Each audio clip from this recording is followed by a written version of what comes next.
c'est que la famille des nomades de la steppe est incroyablement homogène. C'est-à-dire que vous avez des groupes très divers, mais vous avez pratiquement de l'Ukraine jusqu'à la Mongolie, et que vous prenez n'importe quel groupe, que ce soit ces sous-groupes mongols comme les Bouriates, je ne sais plus si les Kalmouks sont un sous-groupe mongol aussi, vous aurez des groupes qui ne sont pas des groupes turcs en fait, les Turkmènes, qui sont autre chose. C'est toujours le même système familial, c'est incroyablement uniforme comme type d'organisation familiale.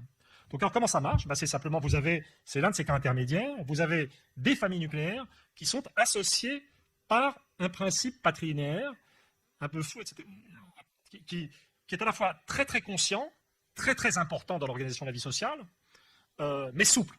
Alors c'est très important dans l'organisation de la vie sociale, parce que bien entendu, je ne sais pas si vous avez l'histoire, parce qu'il y a une date dans l'histoire de l'Europe et dans l'histoire de la Chine, à partir de laquelle la steppe eurasiatique cesse d'être inexistante et où on dévale sans arrêt des hordes d'envahisseurs.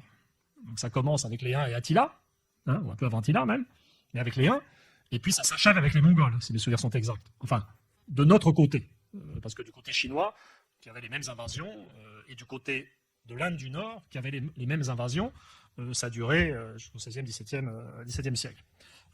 Donc comment dire, cette steppe commence d'exister, et la raison qui est derrière, c'est que, bien entendu, un principe patrilinéaire, c'est si vous représentez un clan patrilinéaire mongol, vous faites un diagramme qui est comme une armée dans le civil. C'est un organigramme militaire, en fait, un clan patrilinéaire.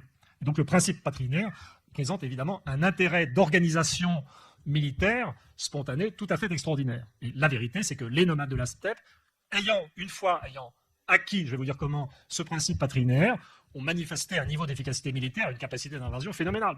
Mais les Romains avaient un principe patrilinéaire aussi, c'est quelque chose de... Et les clans qui foutent des pâtés à l'armée américaine en Somalie, les Pashtuns ont un principe patrilinéaire. Je décommande violemment l'intervention militaire au milieu de clans patrilinéaires dont on ne comprend pas la langue. Ça pas bon pour intervention militaire. Voilà.